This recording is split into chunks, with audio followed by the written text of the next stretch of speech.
ಚಿದಾನಂದ ಗೌಡ್ರು ಅಭಿಮಾನಿ ಬಳಗದ ವತಿಯಿಂದ ಇಂದು ಶಿರಾನಗರದ ಸೇವಾ ಸದನದಲ್ಲಿ ಸಿಎಂಜಿ ಪ್ರೀಮಿಯರ್ ಲೀಗ್ ಕ್ರಿಕೆಟ್ ಟೂರ್ನಮೆಂಟ್ 2026 ಆಯೋಜಿಸುವ ಕುರಿತು ಅಭಿಮಾನಿ ಬಳಗದ ವತಿಯಿಂದ ಪತ್ರಿಕಾಗೋಷ್ಠಿ ನಡೆಸಲಾಯಿತು. ನಮ್ಮ ಚಿದಾನಂದ ಗೌಡ್ರು ಇಲ್ಲಿ ತನಕ ಶೈಕ್ಷಣಿಕವಾಗಿ ಮುಂದುವರಿತಾ ಇದ್ರು. ಬರೀ ಶೈಕ್ಷಣಿಕವಾಗಿ ಮುಂದುವರಿತಾ ಇದ್ರೆ ಇದು ಸಾಕಾಗಲ್ಲ. ದೈಹಿಕವಾಗಿನೂ ಒಂದು ಕಾರ್ಯಕ್ರಮವನ್ನ ನಾವು ಮಾಡ್ತಾ ಇದ್ರೆ ನಿಮ್ಮ ಹೆಸರು ಎಲ್ಲ ಕಡೆ ಗುರುತಿಸ್ಕೊಳ್ಳೋದಕ್ಕೆ ಸಾಧ್ಯ ಅಂತ ಹೇಳಿದಾಗ ಎಲ್ಲ ಹೆಣ್ಮಕ್ಳಿಗೆ ಒಂದು ರಂಗೋಲಿ ಸ್ಪರ್ಧೆಯನ್ನ ಆಯೋಜಿಸಿ ಅವರು ಗುರುತಿಸ್ಕೊಳ್ಳೋಕೆ ಪ್ರಯತ್ನ ಪಟ್ರು. ಹಾಗೆ ಗಂಡ್ ಮಕ್ಳಿಗೆ ಏನ್ ಕಾರ್ಯಕ್ರಮ ಮಾಡಿ ಗುರುತಿಸ್ಕೋಬಹುದು ಅಂತ ನಾವು ಯೋಚನೆ ಮಾಡಿದಾಗ ಈ ಒಂದು ಕ್ರಿಕೆಟ್ ಅನ್ನೋ ಒಂದು ಕ್ರೀಡೆ ಮುಖೇನ ಎಲ್ಲ ಈ ನವ ಯುವಕರಲ್ಲಿ ಯೂತ್ಸ್ ಅಲ್ಲಿ ಒಂದು ಉತ್ಸಾಹ ಬರಲಿ ಅಂತ ಹೇಳ್ಬಿಟ್ಟು ಈ ಒಂದು ಕಾರ್ಯಕ್ರಮವನ್ನು ಆಯೋಜಿಸಿದ್ದೀವಿ. ದಯವಿಟ್ಟು ಎಲ್ಲ ಸ್ಪರ್ಧಾಳುಗಳು ಕ್ರೀಡಾಪಟುಗಳು ಈ ಒಂದು ಕಾರ್ಯಕ್ರಮಕ್ಕೆ ಹೆಚ್ಚಿನ ಉತ್ಸಾಹದಿಂದ ಭಾಗವಹಿಸಿ ಎಲ್ಲರೂ ಈ ಕಾರ್ಯಕ್ರಮದಲ್ಲಿ ಭಾಗವಹಿಸಿ ಹೆಚ್ಚಿನ ಬಹುಮಾನಗಳನ್ನ ಪಡಿಬೇಕು ಅಂತ ಹೇಳಿ ಈ ಮುಖೇನ ಕೇಳ್ಕೊಳ್ತಾ ಇದ್ದೀವಿ. ಯುವಕರಲ್ಲಿ ಕ್ರೀಡಾ ಸ್ಫೂರ್ತಿಯನ್ನ ಹೆಚ್ಚಿಸುವ ಸಲುವಾಗಿ ಗ್ರಾಮೀಣ ಪ್ರತಿಭೆಗಳನ್ನ ಗುರುತಿಸುವ ಉದ್ದೇಶದಿಂದ ಶಿರಾ ತಾಲೂಕಿನ ಎಲ್ಲಾ ಗ್ರಾಮ ಪಂಚಾಯಿತಿ ಮಟ್ಟದಲ್ಲಿ ಪಂಚಾಯಿತಿ ವ್ಯಾಪ್ತಿಯ ಪ್ರತಿ ಹಳ್ಳಿಯಿಂದ ಒಂದು ತಂಡಕ್ಕೆ ಅವಕಾಶ ನೀಡಲಾಗಿದ್ದು, ಗ್ರಾಮ ಪಂಚಾಯಿತಿ ಮಟ್ಟದಲ್ಲಿ ಗೆದ್ದ ತಂಡಗಳಿಗೆ ಪ್ರಥಮ ಬಹುಮಾನ ಹಾಗೂ ದ್ವಿತೀಯ ಬಹುಮಾನ ನೀಡಿ ಇದರಲ್ಲಿ ವಿಜೇತರಾದ ತಂಡಗಳನ್ನು ಹೋಬಳಿ ಮಟ್ಟ ಪ್ರಥಮ ಬಹುಮಾನ 15,000, 10,000 ಹಾಗೂ ಆಕರ್ಷಕ ಟ್ರೋಫಿಗಳು, ಅದರಲ್ಲಿ ಗೆದ್ದ ತಂಡಗಳು ತಾಲೂಕು ಮಟ್ಟದಲ್ಲಿ ಭಾಗವಹಿಸಿ ವಿಜೇತರಾದ ತಂಡಗಳಿಗೆ ಪ್ರಥಮ ಬಹುಮಾನ 50,000, ದ್ವಿತೀಯ ಬಹುಮಾನ 25,000 ರೂಪಾಯಿ, ಆಕರ್ಷಕ ಬಹುಮಾನ ಮತ್ತು ಟ್ರೋಫಿಗಳು ಸೇರಿದಂತೆ ಪಂದ್ಯ ಪುರುಷೋತ್ತಮ, ಪಂದ್ಯ ಶ್ರೇಷ್ಠ ಬಹುಮಾನಗಳು ನೀಡಲಾಗುವುದಾಗಿ ಪ್ರಾರಂಭವಾಗಿ ಇದೇ ಏಪ್ರಿಲ್ 5ನೇ ತಾರೀಕಿನಂದು ಗೌಡ್ಗೆರೆ ಗ್ರಾಮ ಪಂಚಾಯಿತಿಯಲ್ಲಿ ಪ್ರಾರಂಭೋತ್ಸವ ಮಾಡಲಾಗುವುದು.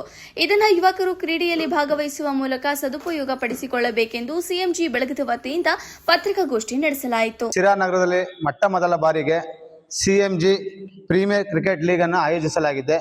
ಇದನ್ನು ನಮ್ಮ ಭಾರತೀಯ ಜನತಾ ಪಾರ್ಟಿಯ ಜಿಲ್ಲಾಧ್ಯಕ್ಷರಾದ ಚಿದಾನಂದ ಗೌಡ ಅವರ ನೇತೃತ್ವದಲ್ಲಿ ಸಿಎಂಜಿ ಬಳಗದಿಂದ ಆಯೋಜಿಸಲಾಗಿದೆ. ಈ ಕಾರ್ಯಕ್ರಮ ಉದ್ದೇಶ ಏನಂದ್ರೆ, ಈಗ ಸುಮಾರು ದಿನಗಳಿಂದ ನಾವು ಮಹಿಳೆಯರಿಗೆ ರಂಗೋಲಿ ಸ್ಪರ್ಧೆನ ಏರ್ಪಡಿಸಿ ಈ ರಂಗೋಲಿ ಕಾರ್ಯಕ್ರಮ ಹೆಂಗಂದ್ರೆ ಮನೆ ಮಾತಾಗ್ಬಿಡುತ್ತೆ. ಇವತ್ತು ಎಲ್ಲಾ ಕಡೆ ನಾವು ವಾರ್ಡಿಂದ ಫೋನ್ ಮಾಡ್ತಾ ಇದ್ರಿ, ಇವತ್ತು ನಮ್ಮ ವಾರ್ಡ್ಗೆ ಬಂದಿಲ್ಲ.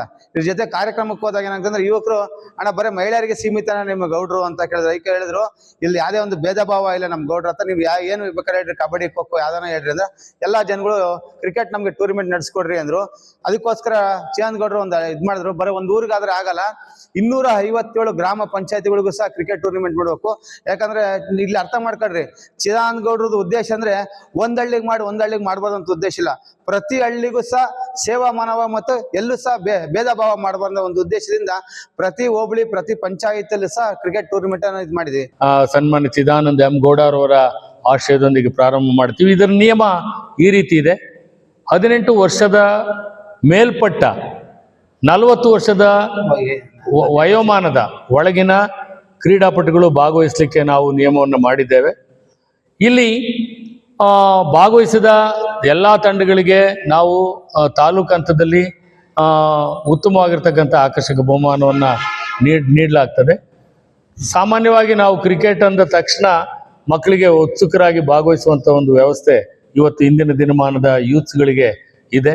ಸೊ ಹಾಗಾಗಿ ನಾವು ತಾಲೂಕು ಮಟ್ಟದ ಕ್ರೀಡಾಕೂಟಗಳನ್ನು ಮುಗಿಸಿ ಅಲ್ಲಿ ಅವರಿಗೆ ಬಹುಮಾನಗಳನ್ನು ನೀಡುವ ನಿಟ್ಟಿನಲ್ಲಿ ಅಲ್ಲಿ ಪ್ರಥಮ ಬಹುಮಾನವನ್ನು ಗಳಿಸಿದಂಥವರಿಗೆ 55,000 ರೂಪಾಯಿಗಳನ್ನು, ಎರಡನೇ ಬಹುಮಾನ ಗಳಿಸಿದವರಿಗೆ 25,000 ರೂಪಾಯಿಗಳನ್ನು ಮತ್ತು ಮ್ಯಾನ್ ಆಫ್ ದ ಮ್ಯಾಚ್ ಯಾರು ಪಂದ್ಯ ಶ್ರೇಷ್ಠ ಕ್ರೀಡಾಪಟು ಇರ್ತಾರೆ ಅವ್ರಿಗೆ 10,000 ಬಹುಮಾನವನ್ನು ನಾವು ನೀಡಲಾಗ್ತದೆ. ಸೊ ಈ ನಿಟ್ಟಿನಲ್ಲಿ ನಾವು ಈ ಪಂದ್ಯಗಳನ್ನು ಆಡಿಸಿ ಯಶಸ್ವಿಗೊಳಿಸಬೇಕು ಅಂತ ಹೇಳಿ ನಾವು ಈ ಪತ್ರಿಕಾ ಮಾಧ್ಯಮದವ್ರನ್ನ ನಾವು ಭೇಟಿ ಮಾಡಿದ್ದೇವೆ. ಸೊ ಈ ನಿಟ್ಟಿನಲ್ಲಿ ನಾವು ಪಂದ್ಯವನ್ನು ಪ್ರಾರಂಭ ಮಾಡ್ತಿದ್ದೀನಿ ಕೆಲವೇ ದಿನಗಳಲ್ಲಿ. ಏಪ್ರಿಲ್ 5ನೇ ತಾರೀಕು ಪ್ರಾರಂಭ ಮಾಡ್ತಾ ಇದ್ದೇವೆ ಗೌಡಗೆರೆ ಪಂಚಾಯತಿ ವ್ಯಾಪ್ತಿಯಲ್ಲಿ. ಅಲ್ಲಿ ಒಟ್ಟು ಎಷ್ಟು ಹಳ್ಳಿ ಬರ್ತವೆ ಸರ್? 7 ಹಳ್ಳಿ ಬರ್ತವೆ. 7 ತಂಡಗಳು ಕೂಡ ಒಂದು ಗೌಡಗೆರೆ ಯಾವುದಾದ್ರೂ ಒಂದು ಪಂಚಾಯತಿ ವ್ಯಾಪ್ತಿಯ ಹಳ್ಳಿಯಲ್ಲಿ ನಾವು ಪ್ರಾರಂಭ ಮಾಡಿ ಅಲ್ಲಿ ಗೆದ್ದಂಥ ತಂಡವನ್ನು ನಾವು ಹೋಬಳಿಯಲ್ಲಿ ಗೆದ್ದಂಥ ತಂಡವನ್ನು ತಾಲೂಕಿಗೆ ಕಳಿಸುವಂಥ ಕೆಲಸವನ್ನು ಮಾಡ್ತೇವೆ.